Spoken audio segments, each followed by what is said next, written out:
You're listening to Stanford Medcast, Stanford CME's podcast, where we bring you insights from the world's leading physicians and scientists. This podcast is available on Apple Podcasts, Amazon Music, Spotify, Google Podcasts, and Stitcher. If you're new here, consider subscribing to listen to more free episodes coming your way. I am your host, Dr. Ruth Adibuya. In honor of Women's History Month, our Hot Topics mini-series is sharing stories of women in medicine. Today, I'm chatting with Dr. Carla Pugh. Dr. Pugh is a professor of surgery at Stanford University School of Medicine. She is also the director of the Technology-Enabled Clinical Improvement Center. Dr. Pugh obtained her undergraduate degree at UC Berkeley and her medical degree at Howard University. Upon completion of her surgical training at Howard, she obtained a PhD in education at Stanford.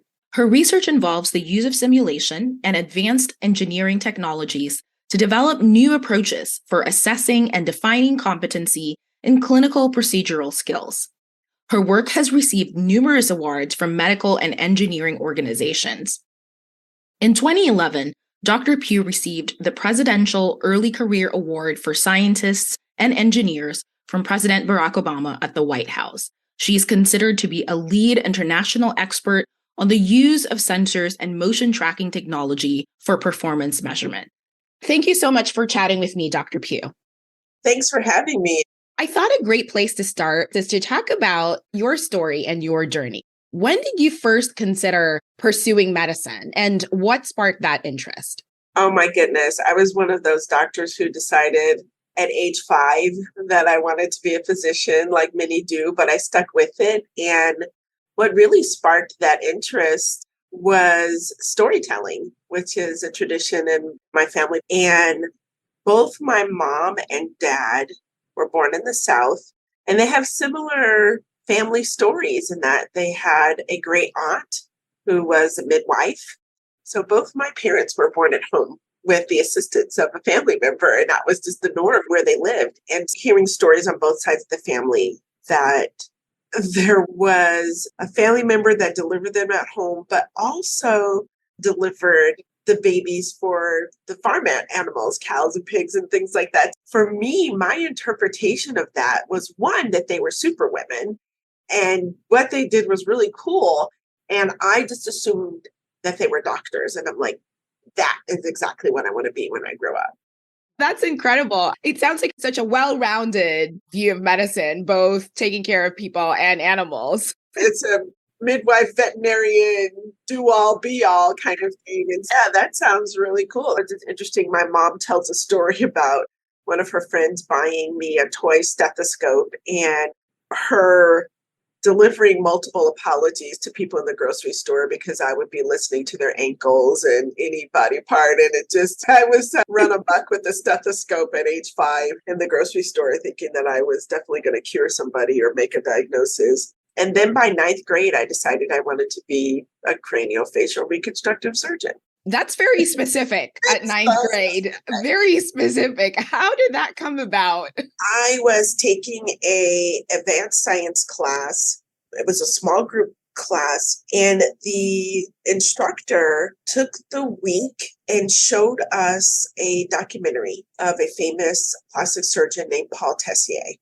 And we watched about 20 minutes a day to get through this documentary. And then we had group conversation. And I was just blown away. The surgery that he performed on a young child, he's a pediatric craniofacial reconstructive surgeon. And it was a mix of art and geometry, which were just two of my favorite topics. And it was just really cool. That was it. That's it.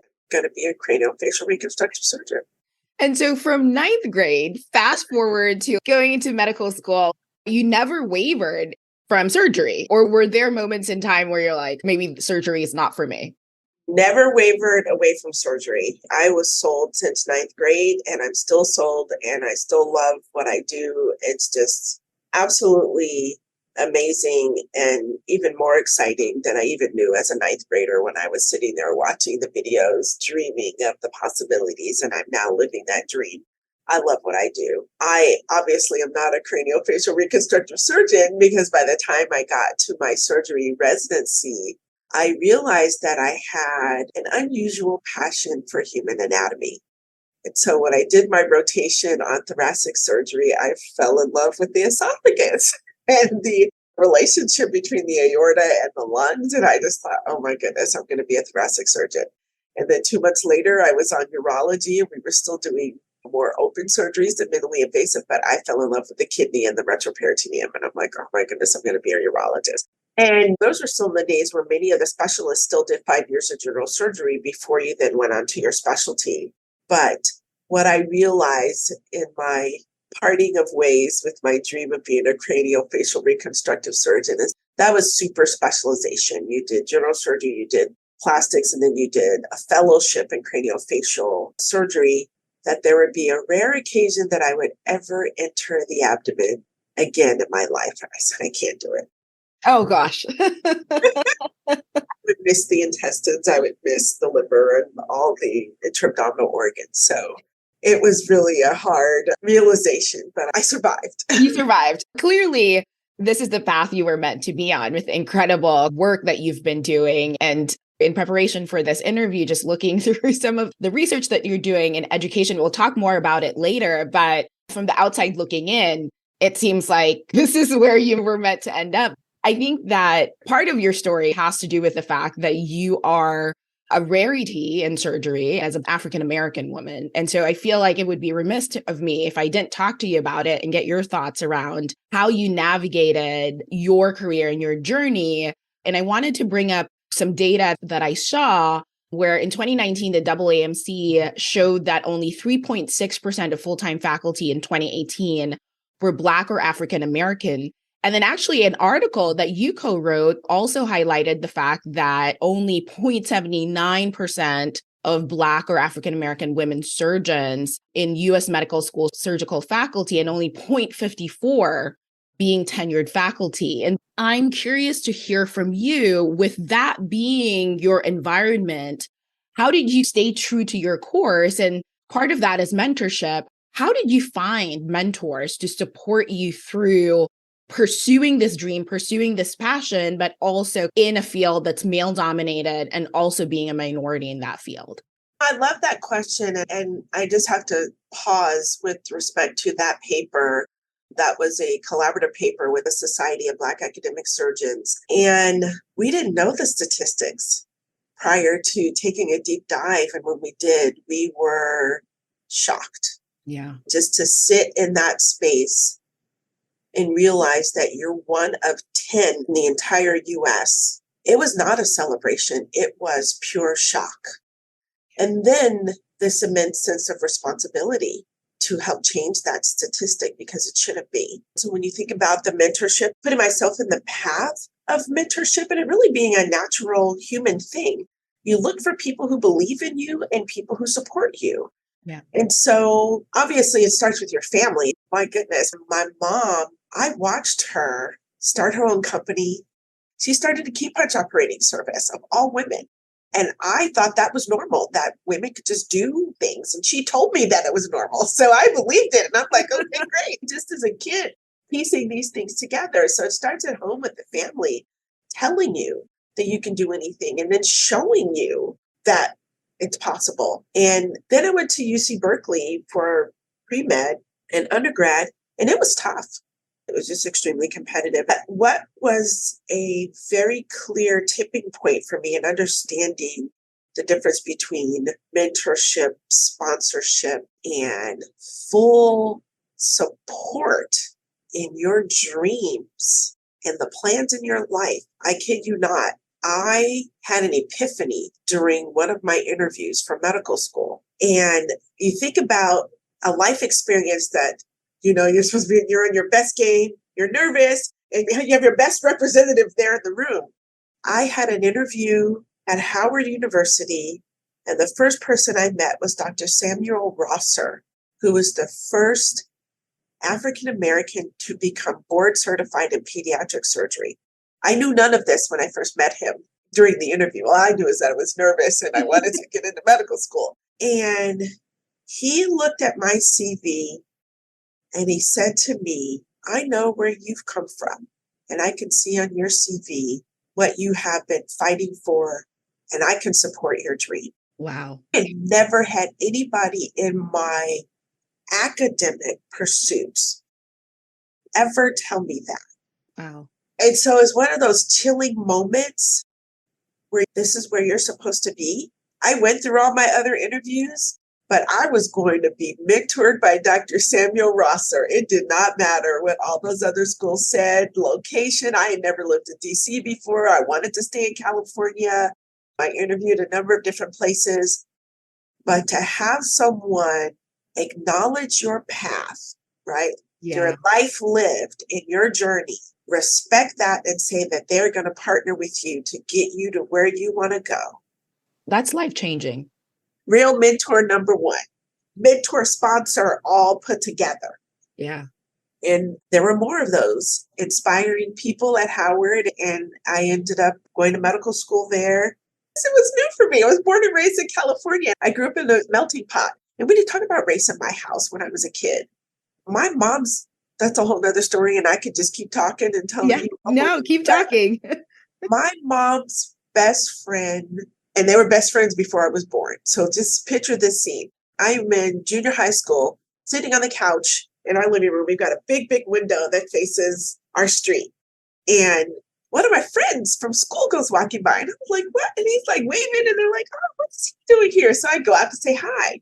And I go out, and I'm talking to him. I'm like, what are you doing? He's like, yeah, I'm going down the street to go visit so-and-so. And I'm like, oh, what? Because he didn't live in our neighborhood. So it was shocking to see him like on a weekend. And he turned around and he looked at me, and he looked like he had fear in his eyes. And he said, what are you doing with a white woman on your couch?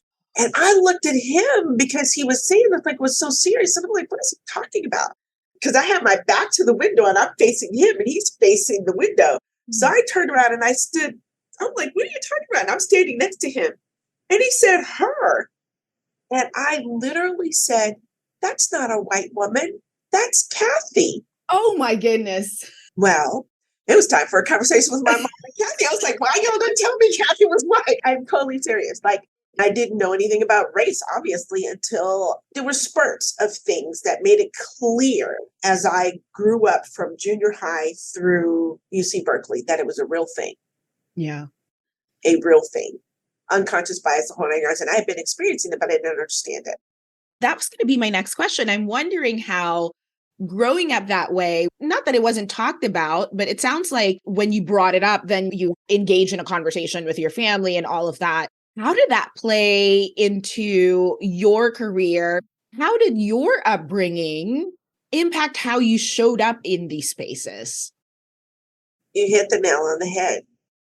When I started speaking more about it, my support, my upbringing, that was my epiphany, that I felt comfortable and entitled to have a diverse mentorship pool. Sitting with that and how powerful that is. It's huge. I'm trying to gather the words, but just the reality, that's not how most minorities feel, probably. When you think about it, so I can tell you years later, and again, it's only after you talk more and more about it openly, I was invited to give the Martin Luther King lecture at the Medical College of Wisconsin. I was a surgery faculty at University of Wisconsin in Madison at that time, and I knew a number of people there. In preparation for that talk, I had a number of humbling, grounding realizations. And one of them relates to that story I told you about my friend who asked me, why did I have a white woman sitting on my couch? And it was an emotional moment when I had that reflection and realization. His family and his workflow, he didn't have what I had. Yeah. And if you grow up with access and trust to only one demographic with respect to race and ethnicity, you are going to be set back, especially those who are underrepresented. You're going to be set back naturally because of trust. You are automatically going to assume that those in power will not help you, let alone see you, and that you are not entitled to anything. And even if they offered to help you, you wouldn't trust them because you never had it before. And you don't believe it, and you see what's on TV. It works both ways. that was a painful moment to realize that there's no question a significant part of my success was due to lack of fear. I have a similar experience. I'm Nigerian. My parents moved to the Philippines when I was a year old. There's a lived experience for African American people in the United States that I didn't have. But then it impacted how I had conversations, the opportunities I pursued, and even in my own space of trying to find belonging in the Black community in the United States, because I grew up only knowing one Black family in the Philippines. I was privileged enough to grow up in an environment where, yes, there were racial issues, but it wasn't with the lens of fear towards other demographics. Like, it was normal for me to be the minority because I grew up in the Philippines and I was always the only Black person. Right. But you also had your formative social capital awareness and upbringing in that space to understand the value you could have in a space where people don't look like you. Absolutely. And you said it so well. So you know that you have value outside of your own community. You know that you developed real friends and friendships and spent the night at people's houses and ate food and had open conversations, and they valued what you brought to the table and had curiosity and you felt comfortable sharing. There's something to that for those who are underrepresented to break that veil of not being accepted, being judged harshly and assumed unintelligent because of the color of your skin. Yeah. I want to circle back to the article and the moment that your group had realizing that data. And what you mentioned was what needs to be done. And so that article came out 3 years ago. What are some of the steps that have been taken? So there has been a small shift, and we've looked at the numbers. And last I looked, because that was the AANC, I believe, from 2018, and there were 11 Black female surgeons with tenure. The number had gotten up to 15. I think the number's higher because when I looked at it in 2022, it was likely the 2021 data.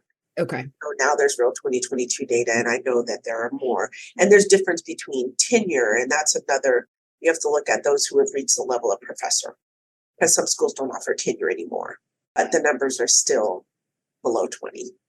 The first thing is to publish the data, because then that enables a conversation, and then that enables people to realize there is something real here at play. And if you can look next to you and you know that you in your lifetime has met an intelligent, capable Black female, then you have to figure out there's something wrong. And then it's the intersectionality, right? So then you have to apply all of the data for women in surgery, which the numbers and the trends are equally daunting, higher numbers, but the trend is still there in terms of low numbers in the leadership roles and looking at number of female chairs, looking at number of female deans, CEOs of health systems. It's still a daunting statistic. And so then you add race on top of gender, and then we start to really see Black women have the lowest demographic numbers in terms of professorships and leadership. We recently just published a paper that noted, it was in 2021, that there had never been a Black female president of any major surgical organization in the country, except for Society of Black Academic Surgeons. So when you exclude the identity-based organization, there had never been a Black female. And now there will be two. Oh. So Pat Silla, she is a Black female from Senegal, and she will be the first Black female president of a non-identity-based organization, and it's the Society of American Gastroendoscopic Surgeons. That's exciting. She's been president-elect since last year. And this week, Calicia Clark, a Black female surgeon, was just made president-elect of the Association for Academic Surgeons. I want to continue the story of your career. You are the first surgeon in the United States to get a PhD in education. Again, wow. I'm curious, now that you reached your passion of being a surgeon, what led you to pursue a PhD in education? By the time I was a second-year medical student, I knew that I wasn't going to have a straightforward career in healthcare. There were just a number of experiences with my colleagues, a number of experiences with knowledge attainment that I had this strong passion. And again, it came from this belief that I could do anything and this fearlessness. And one of my friends told me, another famous surgeon, a female surgeon, who's just said, what really makes you special, and Rich is funny, says, what really makes you special, Carla Pugh, is that you have this unusual package of courage and freedom. And then you have the respect to do it. And we invite you in the room that you're going to ask those courageous questions. And they're refreshing every single time. And your brain just has this freedom in that space to do things differently. It's a huge contribution. And I've never had anyone say that to me before. And so in those formative years in medical school, a lot of those questions came to mind. And one of them was really that the textbook, I knew that I wanted to be a surgeon when I was in medical school. And I hated our textbooks. How are you supposed to learn anatomy? How do you learn surgery with 2D and no video? But that was before YouTube videos and Google and searches and everything. But that was a real pain point in my quest for knowledge, is the accessibility in a variety of different media, form factors, modalities. And the textbook just wasn't the end all be all for me. I wanted video. I wanted 3D rotating animations. I was dreaming of that when I was in medical school before they existed. So it was just, I knew that I couldn't be happy with my continued education in this profession if I didn't have more. And so I figured I would learn how to do it and make it happen. And that same thing with that same resolve as a 5-year-old and then the 9th grader in terms of what you're going to be when you grow up. I'm like, yep, I'm going to make a contribution and change how we're educated. I'm still working on it and it's been fun and I've learned a lot, but that was the spark. Looking back at your work in this area in education, what's one notable thing that stands out for you as an accomplishment in this education part of your world? That was really risky and it was very scary and it was very isolating, and now it's very rewarding. It changes because once you get something, then you're on for the next one once you get on another platform. So the first high reward that was super exciting was getting my first multi-million-dollar grant from the National Institutes of Health. So my first R01. And then within 2 years of that, getting the Presidential Early Career Award for scientists and engineers from President Obama. And then I got another huge grant from the Department of Defense, and that just took me to this next level of sensor technology. And really, in that moment, it's a confirmation that you're not a one-hit wonder, and that I made good on this major detour. And in that moment, that's when you feel entitled to explore more, and that you do good on your explorations. You make good of it, and you can be a return on investment to your school and your colleagues that support you. And then I was inducted into the National Academy of Medicine. In terms of it being a peer-reviewed process and people acknowledging you for a major contribution to science. How do you balance all of the balls and continue to be excellent and achieve surgery, which is so intense, notorious for extended hours? Then on top of that, you're pursuing this field of medical education and also doing a lot there. It's a great question, and it's come up a number of times. And the first thing I'm really glad is that now there are papers starting to be written about it. And it's not just women in surgery, but women executives, and that we all have 2 jobs. We take care of the household things, the kids, and many times the bills and everything. And then we also do our daytime job. And there's articles now written in mainstream journals and media. And so just putting more and more awareness there. For me personally, I have great family support. It's still a lot. And I've learned how to say no, and I've learned how to be strategic and when to say no and how to say no and when to say yes, and to be more focused and more efficient. And it's a constant balance. And I have rules of engagement. So when I'm an acute care surgeon, And when I am on service, my patients are my priority, and my research team understands that. It took a while for the engineers to understand that a surgeon may not answer an email in 2 hours, let alone 2 days, and explain to people up front, this is my workflow, and I'm on service this week. And then have people help manage your community of expectations. Then it's less stressful in the timing. I learned how to say for the honorific lectures, oh, wow, next month I have a grant to submit and things are really busy. I'd love to do it next year. I took the executive leadership for academic medicine. That was very, very helpful in terms of the coaching aspect and understanding how to really, really hone in and focus on things that you enjoy doing. Because when it's super exciting, then it doesn't feel like work. And I think now that wellness is even a topic, becoming more and more of a mainstream topic, I think that we're on a path where there's opportunities for more communication for women leaders and executives, and more respect for that. And women communities that then set things up for your backup to your backup, for daycare, for your backup to your backup, for finding a nanny or a maid or a house manager, all of the above. Those are no longer sort of private conversations that you have to figure out on your own in isolation.